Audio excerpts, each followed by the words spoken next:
Good afternoon, everybody. I'm Tom Byrne, president of the Korea Society. Today, I think we're very honored to have Hannah Y. Kim talk to us. She is a Korean American woman on a mission who has traveled a total of 132,100 miles to visit almost 180 Korean War memorials across 6 continents in 30 countries that participated in the Korean War. Hannah has also made her pilgrimages to all 50 states in the plus 4 territories in the U.S., Puerto Rico, U.S. Virgin Islands, Guam, and American Samoa, intermittently between 2017 and 2019. That's a lot of travel in such a short period of time. A former chief of staff to Congressman Charles Rangel and founder of Remember 727, Kim has made it her lifelong mission to honor Korean War veterans and promote peace on the Korean Peninsula. Her devoted activism began in 2008 at the age of 24, when she lobbied Congress to enact legislation signed by President Barack Obama in 2009, which established July 27th as National Korean War Veterans Armistice Day in the US. Kim is also the official ambassadress of the Korean War Veterans Memorial Foundation, USA, and is most proud to be called the granddaughter of the Korean War veterans. Hannah, the floor is yours. Thank you so much for the kind introduction. I thought Jonathan was gonna say a few words as well. Yes, thanks very much, Hannah, and thanks very much, Tom. Hannah Kim has done more traveling in a year than most of us will do in a lifetime, and all for a very good cause.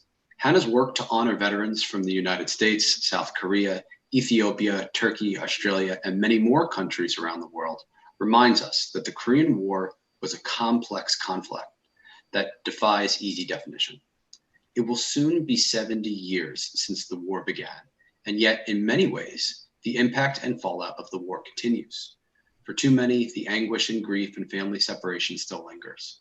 But the war also brought the US and Korea together as allies, sparking an enduring friendship that has only strengthened over time. The Korea Society was founded by a Korean War veteran, General James Van Fleet, and this year we will conduct a suite of programs dedicated to marking the 10th anniversary of the war's effort. After my interview with Hannah, I will turn over to our Senior Director for Policy, Dr. Stephen Norper, who's happy to discuss what we have in store. When we remember the war and reflect upon the impression it has formed on our world and on our lives, we do well to listen and learn from the people who were actually there, to express our appreciation for their service and to gain the wisdom of their experience. One person has taken it upon herself to do just a little bit more than her fair share of this important and meaningful task. I first met Hannah Kim at Where Else, the Korean War Memorial in Battery Park, Manhattan. Hannah calls all the veterans Grandpa, and it is easy to see why she feels this sense of connection and why the veterans so often feel the same way. Today, Hannah is here to tell us about all the grandpas and all the grandmas she has met around the world. Hannah, welcome. Thank you for joining us today. Thank you so much for having me, both Tom and Jonathan, and the Korea Society. Our pleasure. So in 2017, as Tom described, you started off on a 4-month journey around the world. And then in 2018, you followed that up with a trip that toured 70 cities across the United States. You've met over 1,200 veterans in total, including combat veterans and humanitarian workers. So let's start at the beginning. What was the inspiration for this project? First of all, Tom is one of the returned Peace Corps volunteers who went to Korea between 1960 and 1980, and that took place after the war. So I credit them for helping to rebuild Korea. And the reason why I mentioned this is because back in 2007, when I came to Washington, D.C., and I was inspired at the Korean War Veterans Memorial in Washington, D.C., and I was inspired to do something about it, to remember the war, to honor the veterans who have largely been forgotten in the American public. And I had an opportunity to meet many members of the RPCV Korea, so returned Peace Corps volunteers who went to Korea. And it was with their encouragement and support that I was actually able to found Remember 77. So it comes, full circle. So Tom, thank you again, and to you, and not only for going to Korea, but to your colleagues who served in Korea following the Korean War. So, and as I was going back, the inspiration came because, I was moved at the Korean War Veterans Memorial in DC. And, before that, I actually almost died from a car accident. I think that's probably why I was able to connect with the veterans so much. I was relatively young when I almost died from the car accident at age 22. And that is not an age when people think about death. And same thing for these veterans. They were actually much younger. They were 16, 17, 18 when they went to Korea and fought. Many would tell you that they had no idea. Yes, they would read articles about other young boys volunteering and coming back or not coming back. But to them, when you're that young, I don't think you think that you're ever gonna die, And so when I got better, I remember thinking, you know what, I am going to follow my heart, and I want to make certain that my life that was spared, I call it my bonus life that God has gifted me, would be well spent. And that is how I decided that, hey, these veterans, when I learned that 36,000 just in America alone, more than 36,000 died for me, and I knew so little about it, I said, I need to do something. And passing the bill, as Tom mentioned before, was one, but collecting the stories was even more urgent due to the fact that many of the veterans are passing away each day. So you were working for Congressman Rangel at the time, and you thought to yourself, okay, I'm working for a Korean War veteran, and I'm learning all about the war and its impact. And you've already made contributions at that time to remembering the service of veterans, but you decide, I need to go one step further and actually start to meet these veterans. Is that right? Actually, a lot of people think that I got inspired after to go on this trip after working for Mr. Rangel, but I lobbied Mr. Rangel to pass the bill. And so my regret while I was working for him is that I couldn't take time off to go and collect these stories.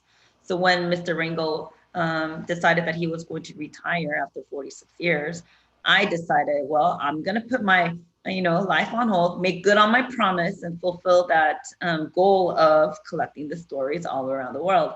And Jonathan, I will tell you, I thought it was going to be a 4-month tour around the world, and that's it. And that's why it was probably very, very tight, my itinerary. But, my sister always says, reward for good work is more work. And the reward was for me.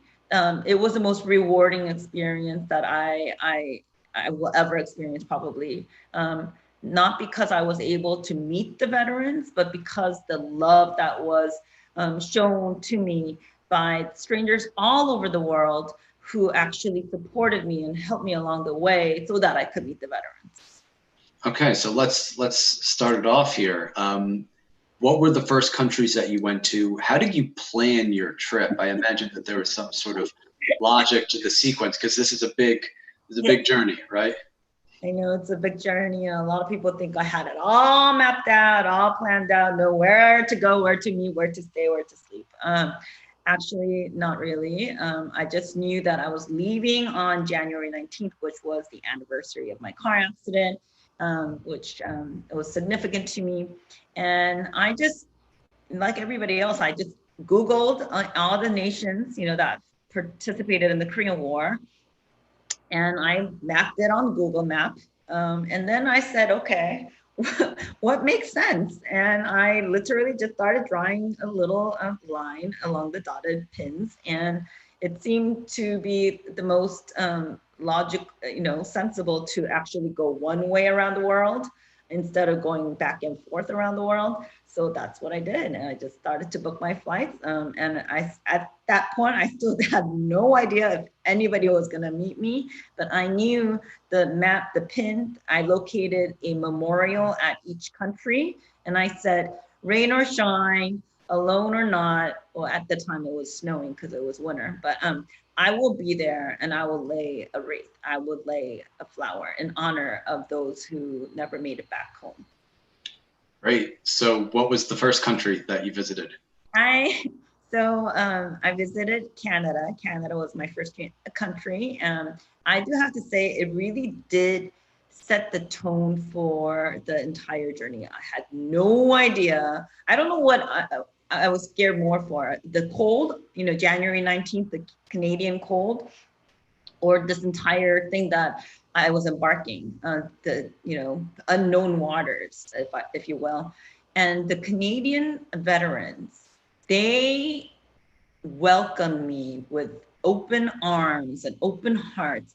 They gave me, the Canadian Korean War Veterans Association gave me an honorary membership. So many of them came out to meet me, and I was confused. Honestly, I have to say I was confused. I said, wow, I'm asking them for a favor to meet me. And they kept thanking me. Get this, Jonathan. They kept thanking me for coming to thank them. And that's when I realized, okay, this is actually a lot more than, more significant than I originally thought. Wonderful. Well, they really appreciated having someone recognize their service. So thanks for that, Hannah. And what I'm going to do now is I'm going to start to show a slideshow in the background. But as I do that, and people can get a chance to see all of the veterans that you met all over the world, I want to ask you, how did you actually get in touch with these veterans when you went to each country? Did you have a whole long list all planned out beforehand? Or was it sort of like an ad hoc, improvised, just mad dash to meet as many as you could? I wish I had a list and a contact information for each veterans or veterans association, but that was not the case. I consider myself a very good stalker online. And oh, wow, that's nice. And that I just simply started to Google veterans associations for each country. It takes a lot of just reading a lot. I would read articles, and then there would be a name, mentioned in the article. So and so, this veteran said this, and then I would just trace back. And then many times, if it was, let's just say Turkey, I couldn't find it online. So I had to be very creative, especially when I was trying to find a veteran in Japan, if you will. I mean, nobody talks about that. So I was able to probably find an article in like Google page 100 and just reach out to everybody that I know. And luckily, I was able to, some veterans association and veterans like, oh, that Italian veteran that you saw, I did not meet him until literally a week before I got to Italy. Wonderful. Can you tell me about Colombia? Did you meet anybody special in Colombia? Yes, I did. And Colombia, right, was my second country after Canada. I was scared to death because I did not realize that I was arriving in Bogota at the airport after midnight. And you just hear that it's not the safest place for a single lady to travel alone. So I was scared, but God sent me a lot of angels, and I was able to not only get this, that my second country, not only meet, dozens of veterans, but I was given another award at their equivalent of the White House. It just blew me away that it meant so much to them. And one of the veterans that I met, I will never forget, and there's a picture in the slideshow, his name is Vargas. And to this day, I think he's the only veteran that I viscerally saw, like what the war and the sacrifices that were made by the veterans. He, at age 16, joined, volunteered, and at age 17, he was shot in the face. So his face, he had to go through 20 reconstructive surgeries over 20 years. And even when I met him, I mean, he was by then age 82, almost, more than 50 years, almost 60 years later, his face was still disfigured. You would think somebody living for his life with a disfigured face and with so much pain would be bitter, but he wasn't. In fact, he couldn't stop thinking of the 120 veterans of Colombian veterans that didn't make it back. And he took it upon himself to spend $4,000, which is not it's a lot of money in Colombia, especially when he built this, a plaque with the names of all 120 Colombians who died to honor them. And he said that's when he was able to finally sleep. But he showed me, personally took me to show me the plaque. And that's when he told me that I was his gift. And I will just never forget. It's a reminder of how inspirational these stories can be and how meaningful it is to show our appreciation. I want to take a trip now to Italy. Can you tell me what it was like for you to go to Italy and who you met when you were there? Yes, so I mentioned earlier the Italian veteran, probably my top 5 most difficult veteran that it was most difficult to meet. Why? Because he is the last remaining Italian-Korean War veteran. And right before I got there, the president of the Italian-Korean War Veterans Association had passed away. So he was a radiologist when he got to Korea. And Italy, I don't know if they didn't send troops, they sent medical aid. So a total of 7 doctors and 6 nurses with 50 non-commissioned officers went as part of the Red Cross, number 65. And he came back and, he's a very meticulous person, this doctor, Grandpa Giovanni, and he had saved not only different artifacts from the war and pictures, but he wrote a diary every day during the war. And I could not believe it when he presented me the diary. And when I said, oh, please give me the copy, not the original. He said, no, I'm gonna keep the copy and I'm gonna trust you with the original to ensure that the story will not be forgotten. So it seems like a lot of these veterans entrust in you to be the receptacle, to be the storyteller, to carry on their memory. So that must be a really special feeling for you. I just honestly, I consider myself even to this day, yes, a storyteller, but a messenger. I went to visit the veterans to convey the gratitude of the Korean people, right? First and foremost, because if it weren't for them, here's the Italian veteran, hey. If it weren't for them, I wouldn't be here, nor would any of my family or any Koreans. And that is why I call them my grandpas, because literally, if it weren't for them, I wouldn't be here. But now that I've visited them and conveyed that message, I am bringing back a message from them, from the veterans themselves to all of us, the younger generations, that we cannot forget. I mean, it's so easy now because warfare has evolved, and the more virtual world that we're living in, it's just maybe more difficult to grasp. However, the sacrifices they made are real, and I just hope that people will take some time to reflect on it. And you don't have to go far like I did. You know, there are people, I guarantee you, there are people around your city, near your city where you live, who fought and died for us.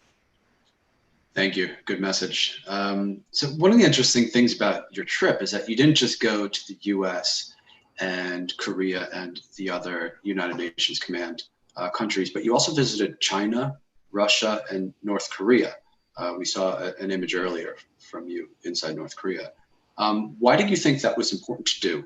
And how did you get received in these countries that fought on the other side of the war? Yes, you know, I always say honor veterans, promote peace. Remember 727 being the Armistice Day. And I highlight July 27th, not June 25th. Many Koreans, you know, mark the outbreak of the war. But if we mark only the outbreak, we forget that the war technically never ended. It is the 70th anniversary of the start of the Korean War, but 70 years later, the war is still technically ongoing. And that is what July 27th signifies, that the armistice. And having said that, I thought to promote peace, the only way was to also promote reconciliation and healing. You know, so much pain was inflicted and blood shed. And so I only thought it was that I had to meet people from the other side, if you will. And I will tell you, I was very nervous, especially when I went to Russia. Again, it was freezing. It was cold. I think they said it was one of the coldest winters in 100 years when I got there. So I don't know which made me more nervous, but for sure, the Russian veteran that I met, Grandpa Vladimir, by far, out of the 1,200 veterans I've met, probably all around the world, was most passionate about peace, ending this war. He said, I remember he said, young people have to work hard and fight hard so that there will never, ever, ever be, you know, another war again. That war should be the ultimate last resort, if never, ever again. And I just remember, hugging him, and I know it's weird and maybe even controversial, but I thanked him. And I told him, I said, I cannot thank you for fighting against my my Korean, you know, and American United Nations forces. That probably doesn't sound right, but I am thanking you for your desire for peace. I am thanking you for your desire for a unified Korea. And I think that makes a lot of sense. It takes more than one side to start a war, and it takes more than one side to achieve a lasting peace. And by the way, he was part of the Air Force, but you know, just 5 years before, he said he was fighting alongside the American Air Force, right? To fight in the World War II. And then 5 years later, he was fighting against. So that's what wars do. You know, they make enemies out of friends. Right. Okay, so let's go to Puerto Rico. What was it like in Puerto Rico? Oh, Puerto Rico.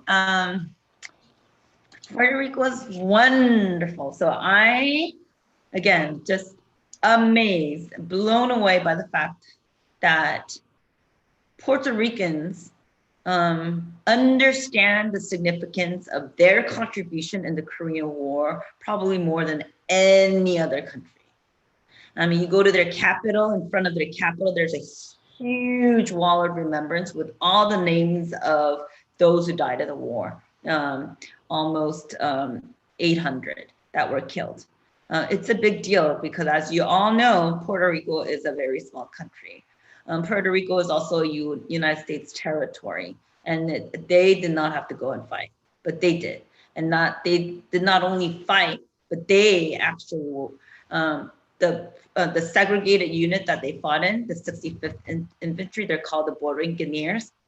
It is the only unit, it's the most distinguished unit, and that earned the Congressional Gold Medal out of all the units in the Korean War. So that really speaks to how much they wanted to prove their patriotism and heroism during this war. And they actually were the ones that held off during the Chosin Reservoir, where they rescued more than 100,000 refugees from North Korea to South, which included the parents of the current president, Moon Jae-in.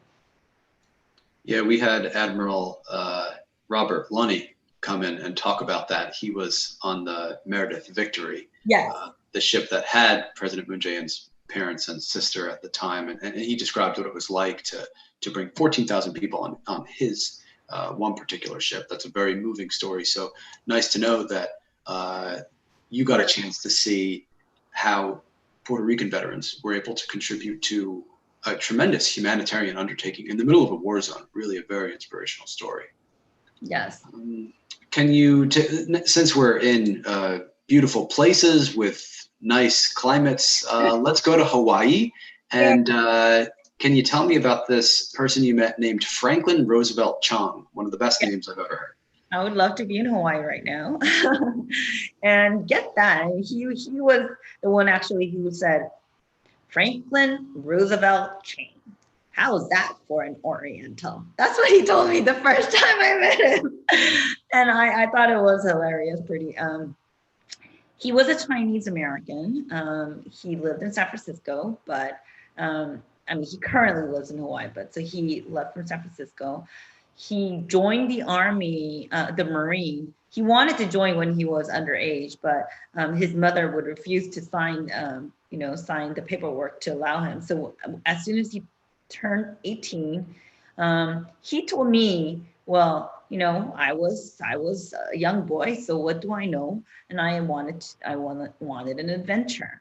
But when he got there, he was one of the Marines in the Chosin Reservoir, as we were speaking, and he saw too many of his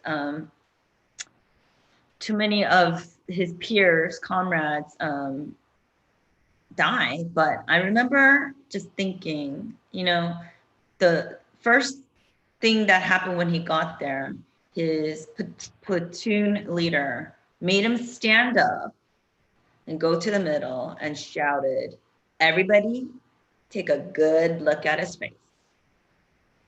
Don't shoot him. He's one of us. That's, I don't know, maybe because I'm, Asian American, that really, it resonated with me a lot, especially because the courage it took, for him as a Chinese American, knowing well that they were fighting against, the People's Volunteer Army, the Chinese Communist forces. That had to be aching. I could never, and I would never want to imagine if I had to, pick up a gun and fight against North Koreans, if you will. That's what it is. If the war broke out and I'm me as a Korean American saluting the American flag, I couldn't do that. And that's what he did. And so that really pierced my heart. And I will never forget that. But Hawaii to me was extremely special, or if anything, most special, in the sense that when I visited Hawaii was when they had just repatriated the 55 remains after the peace summit from North Korea. And, everybody, you go to these memorials, and so many as I have, and every memorial, most memorials, I would say, have the numbers dead, right? How many died? How many were missing? And some memorials you would find, like I said, the one in Puerto Rico, they have names of all those who died in either their country or their city. And that makes the names make the numbers more real. But I was able to go to Pearl Harbor, and actually, of course, not not like right in front, but from far away, see the remains laid out on the table, because they're trying to identify. And I'll tell you, that makes it so real. It couldn't be more real to actually viscerally see the sacrifices that were made almost 70 years ago before your eyes, And another interesting story is that the scientists actually working, on identifying the remains, she was Korean American. And I'm getting goosebumps because she said that it meant so much for her to be working on this, and because she is so grateful and she is directly, impacted by their sacrifice. That's a very cool story, and getting those remains back, so meaningful to the families who have long been waiting for them. You mentioned some of the veterans groups that get a little bit less attention. I'd like to continue that theme. If you could talk about your experience going to the Native American reservation. Yay! Oh my goodness! Actually, I visited 4 Indian reservations from Memorial Day to Memorial Day in 2018. So I spent Memorial Day at an Indian reservation, and I'll tell you, many people don't know, but Native Americans fought in, pretty much every single war, alongside Americans from the beginning. And at the time when the Korean War broke out, they were not citizens of the United States. They were not citizens of the United States. Yet, so many volunteered. Why? I asked why. I just don't understand why, right? And it's because they love this land so much. And they love the flag so much. And that they ultimately, they will fight for the cause of freedom. For the cause of freedom. And I will tell you, I was extremely, sadly, the lifespan of an Indian American is much, much, much shorter than the average. I was not able to meet, any other Indian Americans than the president of the Indian American Veterans Association, Grandpa Don Loudner. He took me, we had a 4-day road trip. So I spent 4 days with him in different reservations. And I was so honored. I got to visit the gravesite and lay flowers with the family of the first Indian American killed in Korea, Mark Shields. I was also able to lay the flowers, and we had the entire tribe came for this commemoration to honor William Keeble, who is an Indian American Medal of Honor recipient. And he is a legendary hero. I mean, any history buff of the Korean War would tell you that he is a true hero. Fascinating. Another place that people are very surprised to hear just how many casualties there were was Turkey. So can you tell us a little bit about Turkey? Yes. Turkey, first of all, was the first to volunteer or to send or to express its willingness to participate in the Korean War after the United States. Suffered 3rd most casualty. And I would say every Korean War veteran around the world will tell you how fierce they were. They actually did like hand combat, and suffered 3rd largest casualty. And unlike Americans, where we bring our soldiers back, after they're killed, no matter where they are, right? Saving Private Ryan, right? The Turkish, they leave the dead where they died. So if you go to the United Nations cemetery, I believe there are about, in Busan, of course, there are about 2,700 buried in Korea.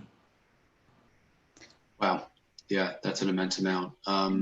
And one interesting story is that back in 2009, after the bill passed, I was invited by the Korean government. So I got to spend actually 3 days with Korean War veterans, one from Hawaii, one from the mainland, US, and from Turkey. And I was able to reunite with one that I met in 2009. I can tell you guys stories after stories, how everything comes to a full circle in my life. Very cool. How about Ethiopia? I think we saw a couple pictures earlier from Ethiopia. Yes, Ethiopia was extremely, it was, first of all, it was funny because they told me Ethiopians never lost a battle. Okay, so they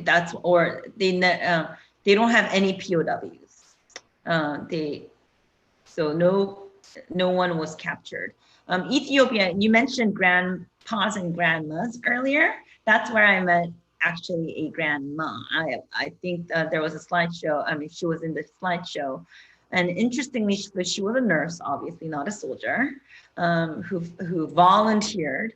Less than 10 nurses who volunteered, but she ended up marrying another Korean War veteran general. So they are, I guess, I interviewed them. I went to their house and interviewed them together. But I would also say the Ethiopian Korean War Veterans Memorial, if you will, is probably one of the grandest that I've visited in all around the world. Not only do they have a full museum, but outside it almost looks like the Washington Monument, and then there's a tombstone outside, not just the names, but tombstone for every single one of those who died. Wow, great reverence for their KIA. Let's go down under and talk a little bit about Australia. Australia, as all of you know, is very far. So it was difficult to get there. But because I made sure that I was going to go to at least 3 cities. So I went to Sydney, Canberra, and Melbourne.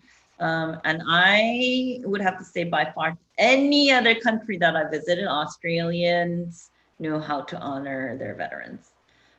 There not only are there memorials, actually I would have to say probably a lot of thought went into their memorials. It's not just stones. They have soldiers.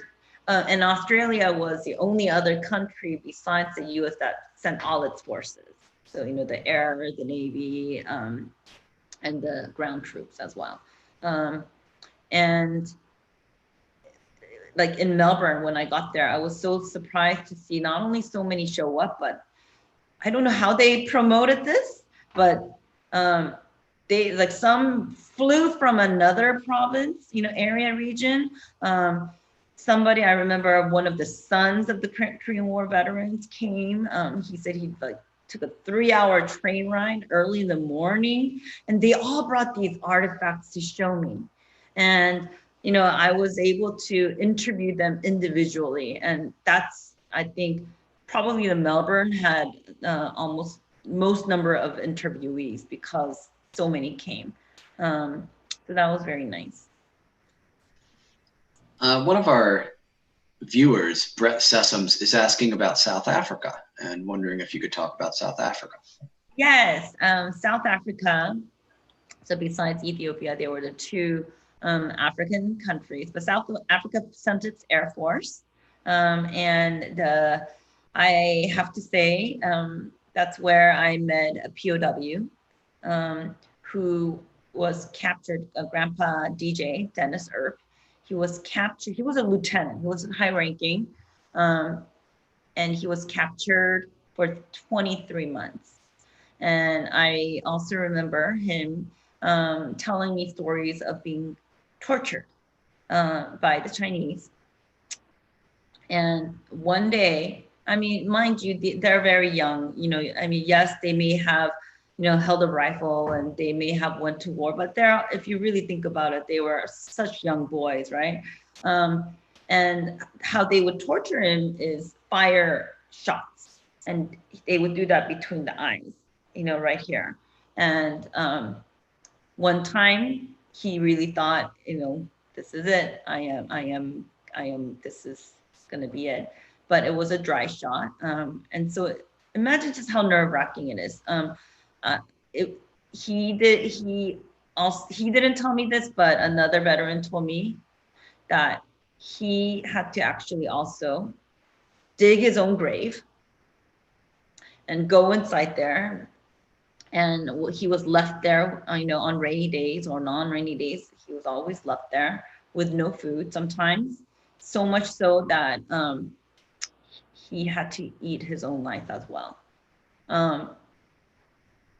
And finally, I remember holding his hand, which was blackened because another torture was, you know, to pretty much freeze their hands, and it's still black.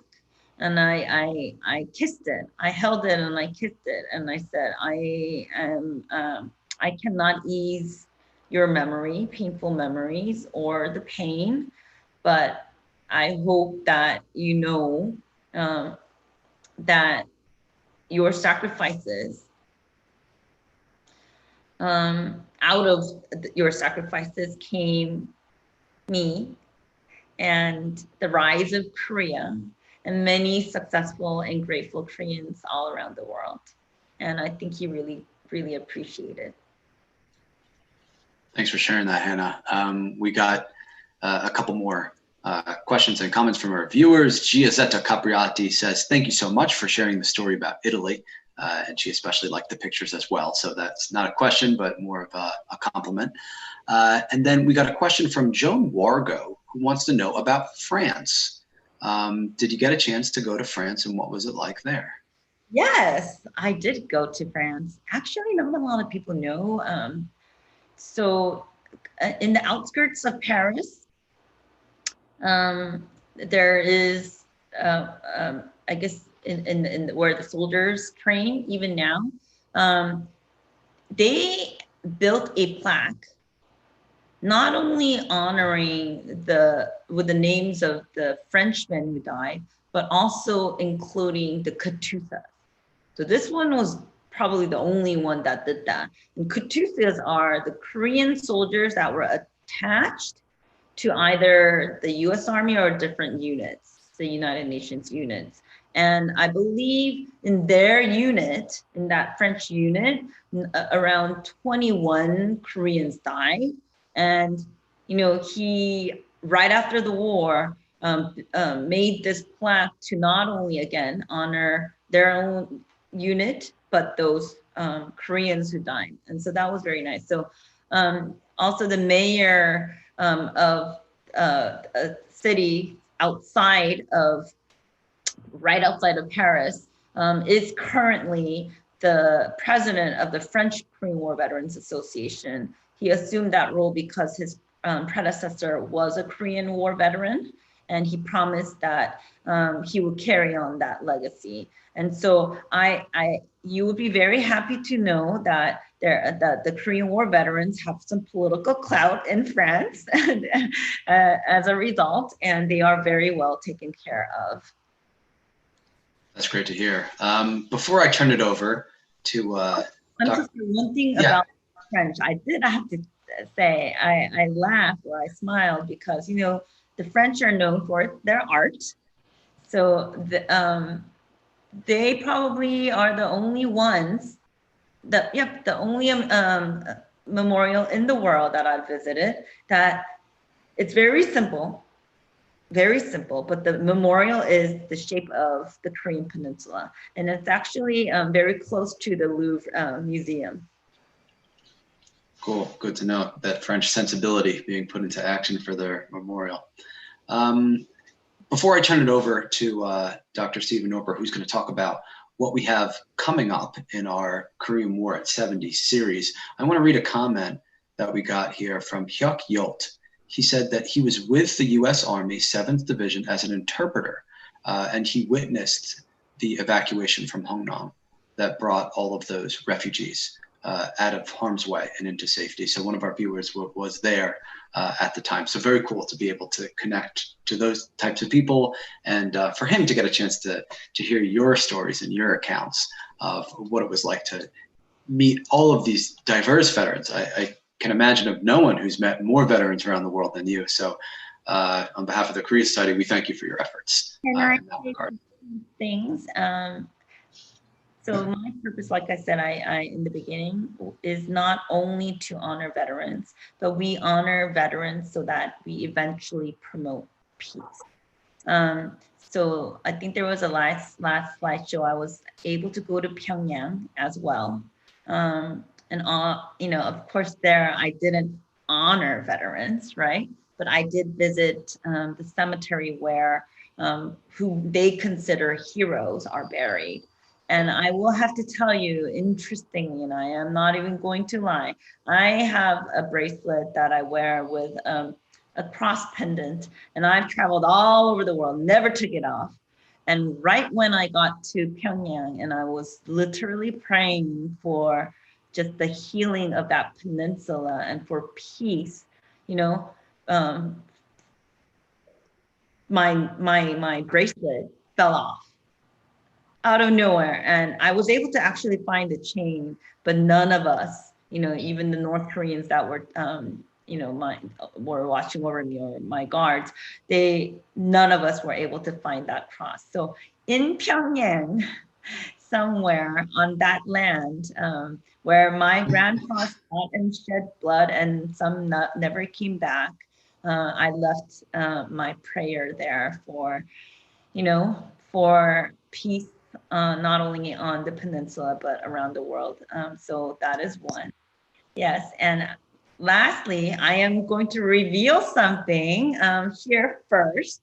So the last 2 months, while I was being quarantined, I was working very busily on a website that will feature all the photos of the 180 memorials that I visited with the videos that were shot in each of the locations. Originally, I had scheduled it for June 25th, the 70th anniversary of the Korean War, but because COVID shut down pretty much and canceled all Memorial Day events around the nation, I thought it would be an early gift to the veterans to just kind of hear the story. So the content from the world is not uploaded yet, but the content from my US travels around 100 memorials and videos are all up. It will probably be available midnight today. So Korean Society viewers of this event are the first to hear and know. The URL is very simply KoreanWarMemorials.com. Super. Well, that's great to know. And I'll turn it over now to Stephen Norper. Thank you, Jonathan. And thank you, Hannah, for that very compelling story. We're delighted to have taken the journey with you. And thank you for your message and prayers for peace. Thank you, Jonathan, for constructing really a lovely program. This is the second in our Korean War at 70 series. The first took place at Columbia University, where we talked about international relations and legal aspects. We have one on June 3rd, next up with Sal Scarlato, the area commander for the Korean War veterans, and he will be discussing his memories of the Korean War, his efforts at the time, and those of his colleagues and the members of the chapter to raise awareness of Korean War veterans and their sacrifice. So we will talk with Sal at noon on June 3rd, and we invite you back for that. On June 24th and on July 27th, we will have video tributes up at noon, and we hope that you can all join us for that. And we cap off our Korean War at 70 really with our gala, which takes place on September 24th. There will be more posted at koreasociety.org over the summer about that upcoming gala, but we would love to have your support.